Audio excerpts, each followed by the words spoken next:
ہاں یہ سوال بڑا ہمیں، میں یہاں آیا ہوں تو سارے کہہ رہے ہیں، یہ کہتے ہیں ارتغل ڈرامہ دیکھنا، یہ بھائی پوچھ رہے ہیں کیسا ہے. یاد رکھو ڈرامہ ڈرامہ ہوتا ہے، حقیقت حقیقت ہوتی ہے.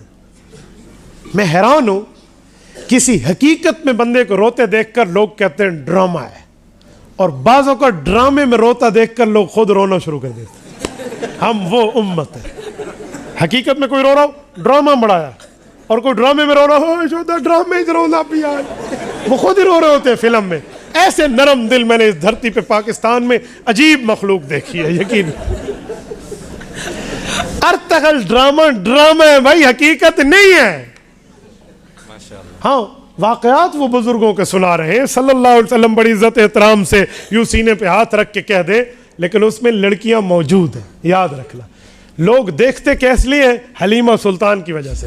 اور نام کیا لیتے ہیں؟ سلطنت عثمانیہ اس میں ڈرامے میں دکھائی جاتی ہے. اور سادھے اس میں کوئی سلطنت عثمانیہ نہیں دکھائی جاتی، سلطنت عثمانیہ کی شکل مختلف معاملات میں دکھائی جا رہی ہوتی.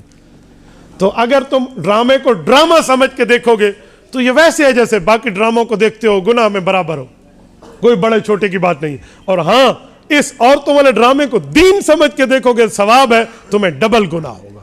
اس لیے کسی ڈراموں کی حمایت میں نہیں کیا کرتا. ڈرامہ ڈرامہ ہوتا ہے. ڈرامہ کیا کہتے ہیں؟ ساچ کو کہ کوڑ کو؟ ڈرامہ کیسے کہتے ہیں؟ ساچ کو کہ جھوٹ کو؟ تو پھر ڈرامے کو ڈرامہ کہو نا. ہاں کبھی کہیں گے امی ابو نے ڈرامہ بنایا؟ آپ کہیں گے؟ وہاں تو حقیقت ہے. تو ڈرامہ لفظ جھوٹ پر مشتمل ہے، اور اس کا مطلب یہی ہوتا ہے. اور آپ ہمارے سامنے ڈرامے کو حقیقت بنانے کے چکر میں بیٹھے ہیں. اور بھائی کالے کدا نتیسن بگے، کالے کدا نتیسن بگے بھاویں 100 من صابن لگ گئے. تو بھائی ڈرامہ کبھی حقیقت میں شامل نہیں ہوتا، ڈرامہ ڈرامہ ہے.